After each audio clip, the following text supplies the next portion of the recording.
Good to see everybody. I was kind of jealous today listening to the press conference that I wasn't able to see all you guys. Want to welcome Coach Grant and his wife Jackie and his kids. I'm really fired up for him. Had a chance to talk with him this morning a little bit. Stopped in and said hello. I'm really excited for him. Excited to work with him a little bit. I thought he did an awesome job today in his press conference. I thought you guys took it nice and easy on him, especially you, Julian, which I'm sure he appreciates. But it was awesome to listen and hear, and just I'm excited to have him be part of a great school. So we're all fired up for him. It's been a good offseason. I think one of the keys that I mentioned to you guys is the most important thing to me is I keep saying you win with people, and I got to thank our staff. Keeping our staff together, in my opinion, is more important than anything else that we could do in the offseason before spring ball. And we had guys with really good opportunities, and we came in and discussed a lot of them, and we didn't lose any of them, which is huge, and it says a lot. They love Boston College, and they love our players. Coach Azar had the opportunity to go and become a Power 5 defensive coordinator, and he opted to stay here. And he's done an incredible job with our players. He's done an incredible job with our DBs. Everyone kind of talks about him as a really good recruiter, which he is, but he's a better coach and he's a better person. And I think people are going to start to see that. And we've promoted him to be our associate head coach. He deserves it. I go to him for a lot of different things. He's got a great grasp of the team. He's got a great feel for the team. And I'm really excited for him and for his future here. And I'm very, very excited that he's staying with us. Matt Applebaum had the opportunity to go to one of the top teams in the National Football League, had the job offered to him. I thought he might take it, but he decided to stay as well. And again, I think that goes back to, what we talked about. We've got good people here. We've got good kids, and our coaches want to coach them, and our coaches believe we can win games. So that really, really excited me. And I think both of those coaches are phenomenal. And I'm very, very happy that they're going to stay here.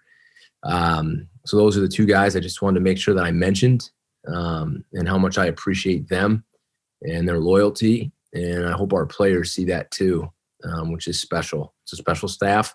We're finally coming together. We're not doing this through Zoom like we had to do it last year. So we're excited. Coach Matus and the strength staff have done a phenomenal job. Our guys look great.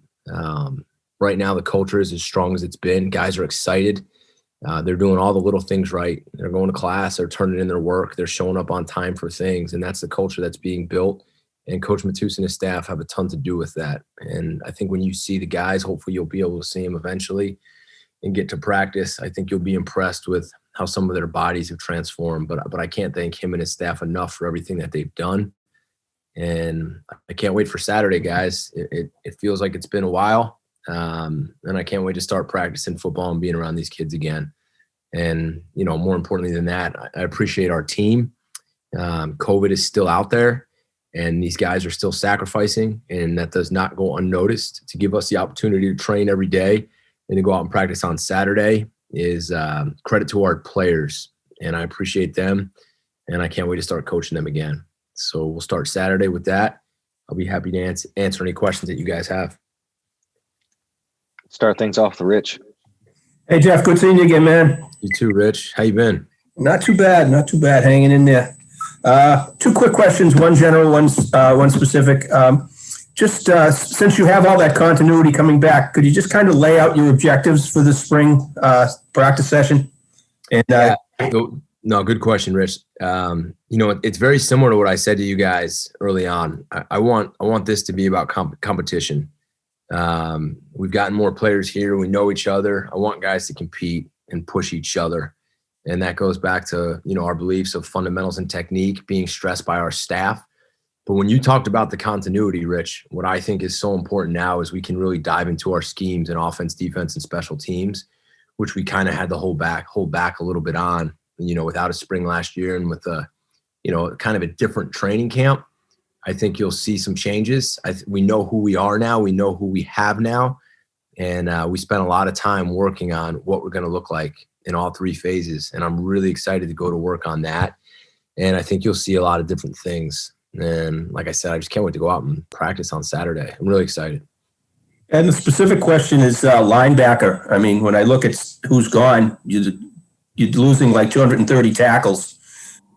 What's the job for you and Sean to rebuild the linebacking core? Yeah, no, it's a lot of tackles. Two really good players in Isaiah and Max. And it's open competition.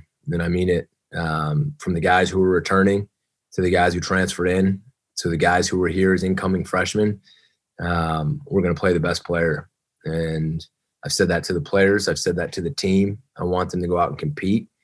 Coach Duggan's going to do a great job getting them ready. And I'm excited to see who kind of jumps out and who can win that job. Both jobs, really. The two linebacker spots in nickel defense and really three in base defense. So we're losing good players, and we have good players here to compete for the job. So we'll see. We'll go next to Emma. Hi, Coach. How's it going? Good, Emma. Good to see you. Good to see you, too. So you mentioned this a little bit, but you've got a lot of guys coming back, but you also have a bunch of new faces and early enrollees and a handful of transfers. How are you planning on working them into practice and getting them reps? Well, that's what we're looking for, Emma. You never want to go into a practice and just have a one or two deep, because in my opinion, it limits your competition and it limits guys pushing each other. And I'm not saying by any means that we don't have a competitive team. We have a really competitive team and we have really competitive players, but I want guys to be pushed. I want coaches to be pushed. I mean, that's how you get better. And we're going to go ones, twos, and threes, and we're going to try to split up the reps as much as we can. We're not going to over rep one guy, but I want to see guys on the field. I want to see how they start the first day and how they finish the last day, how they develop, how they pick it up. Are they consistent? And maybe a starter won't be announced at the end of spring, right? Maybe there'll be a leader, Emma, going in the training camp that will say, all right, this guy's in the lead, but these guys are still pushing them. And that's okay.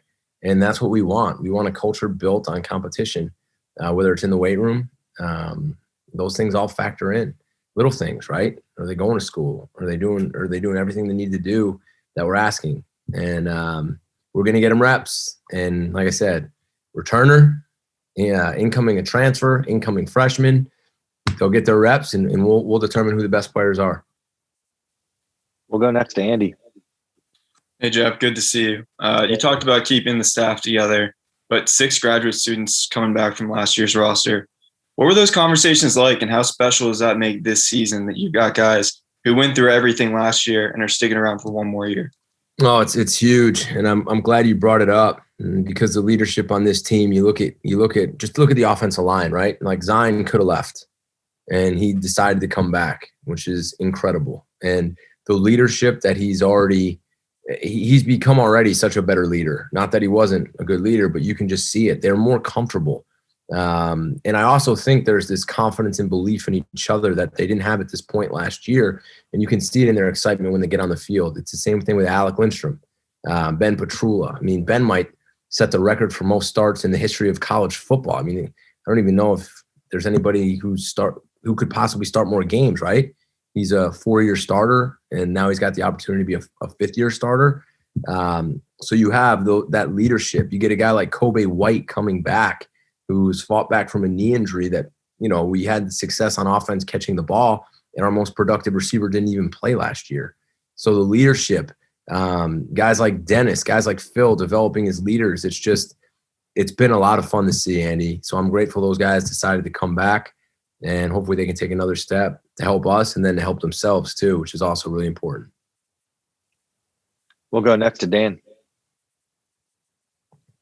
Coach, good to see you. End of last year, I know you said the team was exhausted, and there was a lot that went into how the year ended for you last year.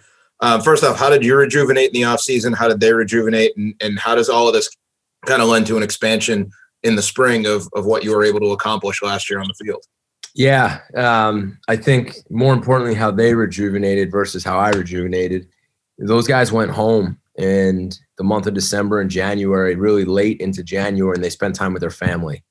And they spent time probably with their friends back home. And they probably rested more and just got their minds right. The physical and mental toll of playing through COVID and not seeing any family members and playing in front of nobody. It was a lot. And I felt when they came back, they were refreshed. And Dan, that was my goal, because you remember my biggest concern was if we did this all in December and all of a sudden we were playing a bowl game in January and then they might've got a week or two off, how drained they would be. But, I think it worked out well. They came back refreshed, fired up, and they look good right now. So I'm excited, but that was huge. And as for me, I spent time with my family. I didn't leave Massachusetts. I basically stayed in my house, hung out with my wife and kids, slept a little bit. And then after a while, I got excited and couldn't wait to come back with the staff and do football again. But I feel great. I was certainly tired, probably more tired than I thought, as was our staff. But we're ready to roll. I'm just excited to be doing it with the same group. We'll go next to Julian. Jeff. Hey, Julian.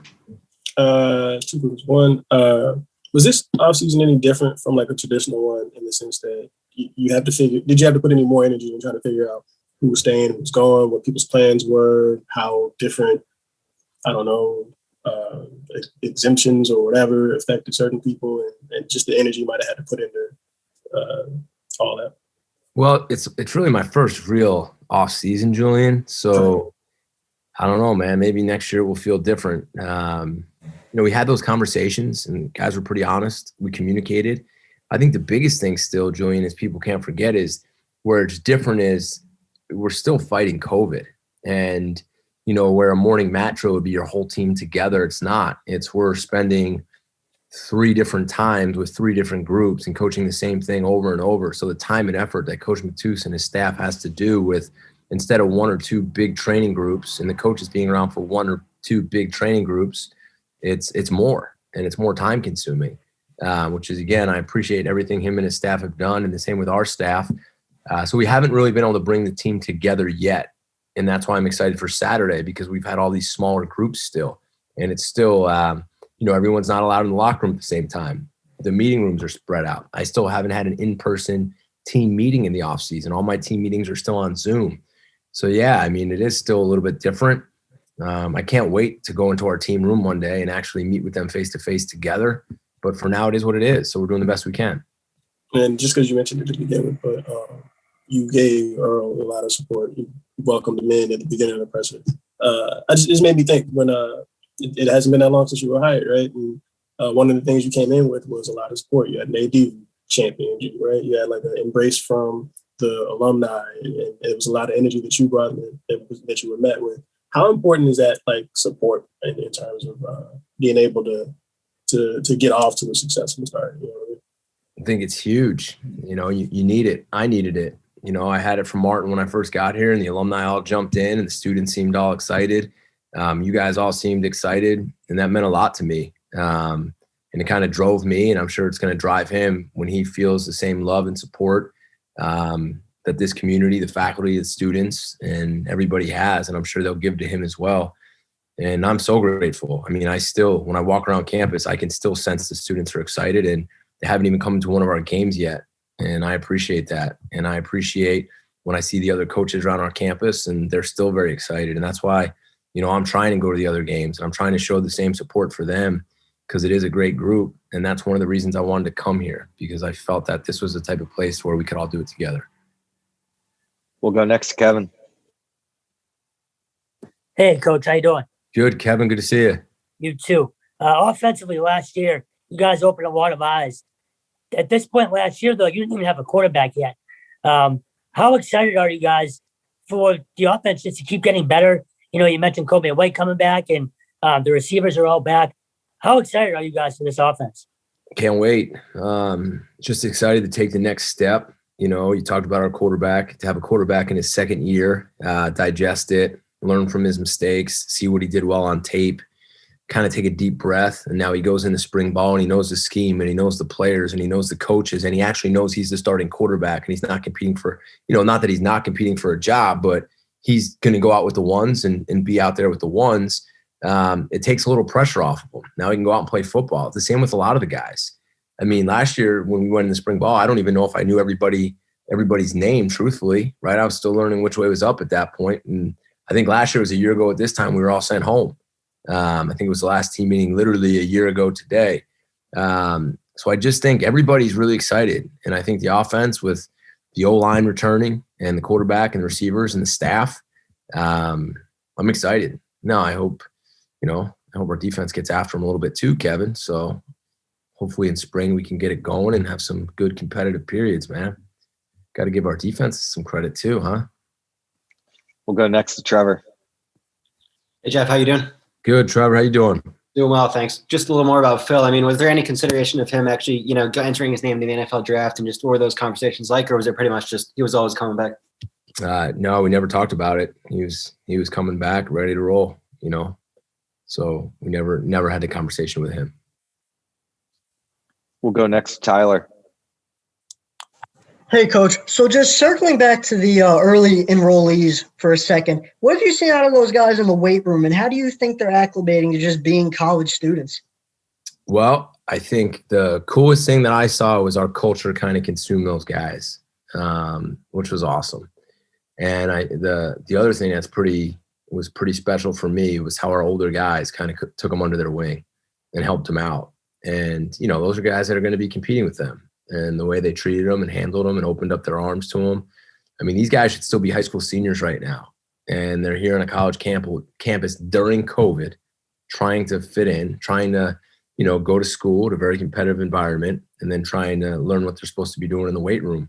It's a lot. And I give those kids a lot of credit, and they've adjusted really well. They're constantly working hard in the weight room. Some of the kids are doing extra. They're doing really good in school, which is so awesome because, like I said, a high school senior doing well at Boston College right away is impressive. But I think our culture has consumed them. And I think when you do that, you have a chance. And I'm grateful for the guys on our team that welcome them in and help them. And, that's the cool part. When you're on a really good team, there's competition within the team, but it never gets combative. And it's kind of what I see happening right now. So I'm pretty pumped for that.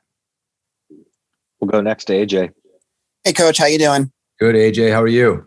Good. So Pro Day is about a week away, and you have a handful of players or former players now that are getting ready for the NFL draft. Can you talk a little bit about some of the advice, as someone who's been through the NFL, talk a little bit about what you've talked to those players about preparing and getting ready for that whole process?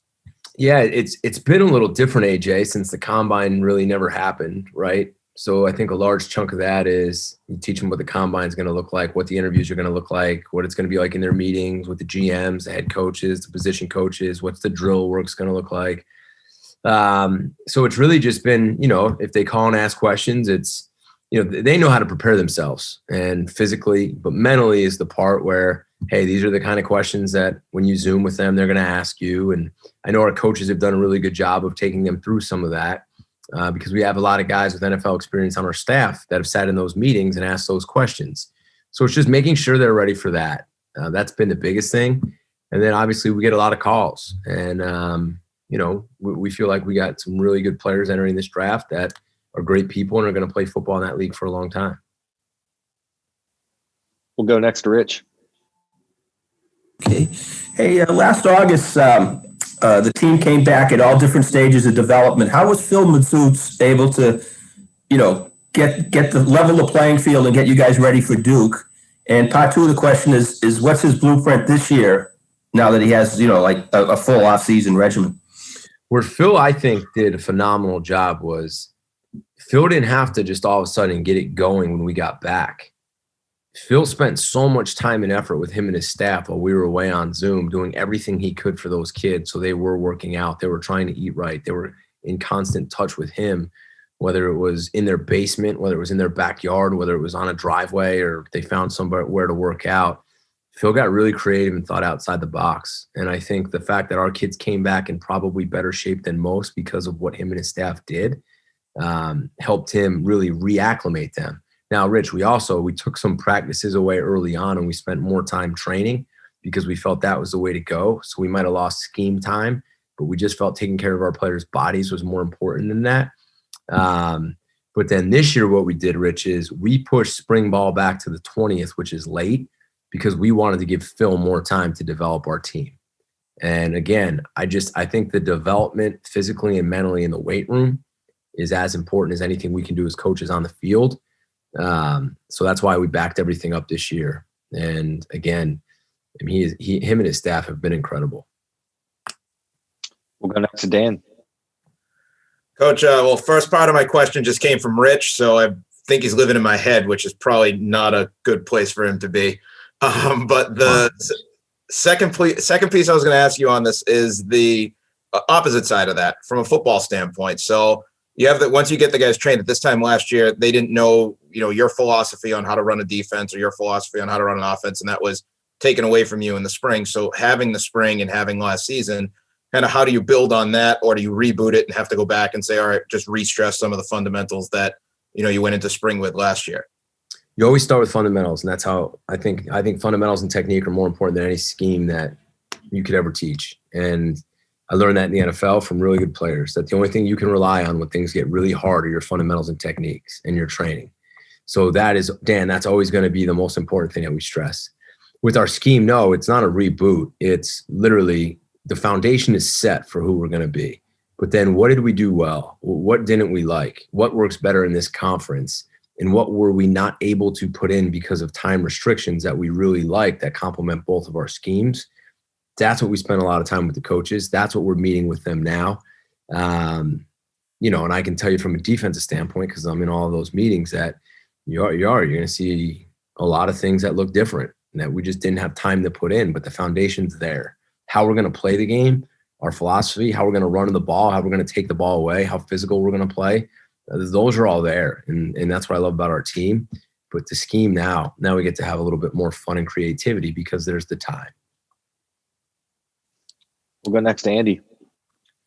Jeff, as you mentioned, pandemic's still very real right now. You talked about how, different meeting times, locker room rotations, that's all still going to be the same. What about testing? I was wondering, is that going to be the same as it was in the fall? Is there going to be less testing? What does that look like for spring?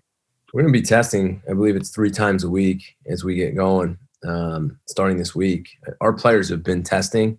I think we're going to ramp it up now to make sure, because we are coming together now as a football team, which we haven't done. We got to ramp it up. And it goes back. I told the staff today and our team meeting on Zoom, I basically gave the same speech I gave when we started the fall. And I said, we have 15 practices, guys. And I know this is going to be hard. You got to go back and you got to dig deep and you got to find how you did it in the fall. And we need to all come together and do it again if we want to get these 15 practices in. It was the same message. I said, if they can't do it, come and see me. But now it's time to really tighten up, sacrifice. And it's going to be hard. And I mean, it's hard, Andy. I mean, shoot, I still really haven't left my house. I'm sure you guys, it's kind of the same thing. And we're just going to ask the guys to kind of buckle in and do the same because we need this work badly. We're going to take one more with Kevin. Coach, I'm just curious if you've watched any of the FCS football or any high school football, or just your impressions of, football in March. Yeah, I've watched some of the high school games to try to evaluate. Like I told you I would, Kevin. I want to make sure that we're reevaluating those kids who didn't have a season, which is awesome to see. I've talked to some of the coaches, just really excited for them. One thing that our staff's doing right now is once a week, we're putting on a clinic for high school coaches that we're trying to help them out because I barely went to any high schools, right? I mean, since I've been the head coach here, I've recruited through Zoom. So we're trying to reach out and be there for the coaches, especially those local coaches, and try to help them out as much as we can. And then I've caught a couple games, Kevin, on TV, but I don't get a lot of the channels, but I can't find a lot of them. I watched one game the other night. It's awesome. You turn on the TV and they're playing, New Hampshire's playing in like 10-degree weather, and it's awesome to see. And you also, what you do is you respect and appreciate everything those kids and coaches have done in limited time, limited training. Again, just using New Hampshire is an example, playing in the freezing cold in front of no fans, barely being televised nationally. I respect that so much, and I respect those players and coaches so much. So for me, that makes it a lot of fun to watch.